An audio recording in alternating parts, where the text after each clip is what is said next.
Adam بلا تاخیر یروشلم پہنچا اور اس نے تنہائی میں ریمنڈ سے ملاقات کر کے تمام صورتحال واضح کر دی۔ میں زیادہ دنوں تک فرینکس کا دباؤ برداشت نہیں کر سکتا۔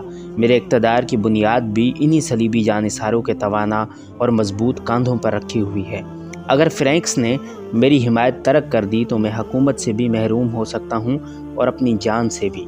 اس لیے میری عاجزانہ گزارش ہے کہ صلیبیوں کے عظیم تر مفاد میں اس صلح نامے کو چاک کر ڈالیں۔ طرابلس کے حاکم ایڈم کی زبانی فرینکس کی جنونی کیفیت کا حال سن کر شاہ یروشلم ریمنڈ بھی گھبرا گیا، کیونکہ یہ صلیبی فدائیین خود اس کے بھی دست و بازو اور پشت پناہ تھے۔ اگر عام فضا ہوتی تو ریمنڈ ایک لمحے کی تاخیر کیے بغیر فرینکس کا مطالبہ مان لیتا اور معاہدے سے اس طرح منحرف ہو جاتا کہ جیسے کبھی اس کا کوئی وجود ہی نہیں تھا۔ ریمنڈ تو اتنا فریب کار اور دروغ گو انسان تھا کہ صلح نامے پر ثبت کی جانے والی مہر کو یہ کہہ کر جھٹلا دیتا کہ یہ مہر نقلی ہے، لیکن اس وقت وہ اتنا مجبور تھا کہ نہ تو صلیبی فدائیین کا مطالبہ مان سکتا تھا اور نہ صلاح الدین ایوبی سے کیا ہوا معاہدہ توڑ سکتا تھا۔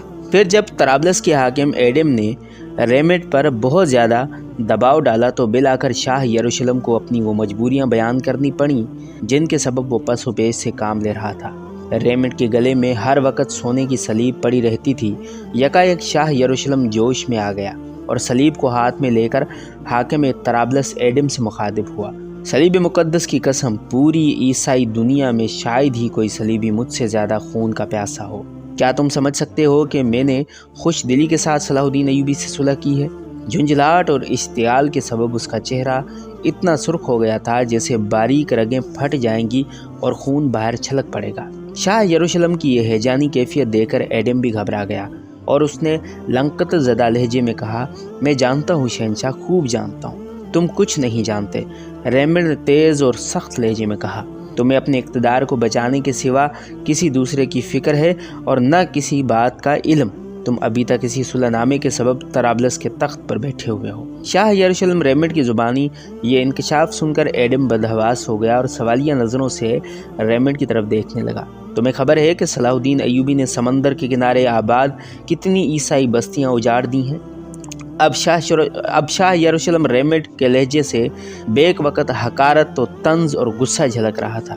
اگر میں صلاح الدین ایوبی سے صلح نہ کرتا تو دوسری عیسائی ریاستوں کا وجود بھی خطرے میں پڑ جاتا۔ ہو سکتا ہے کہ تم اور شاہ آرمینیا بھی اپنی سلطنت سے محروم ہو جاتے۔ یہ ایسی صلح نامے کا نتیجہ ہے کہ تم آزادانہ یہاں بیٹھے ہو اور بڑی روانی کے ساتھ میرے ہوش مندانہ فیصلے پر نکتہ چینی کر رہے ہو۔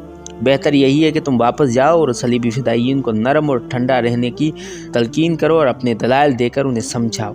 کچھ فیصلے شمشیروں کے بجائے عقلی تدبیروں سے کرنے پڑتے ہیں۔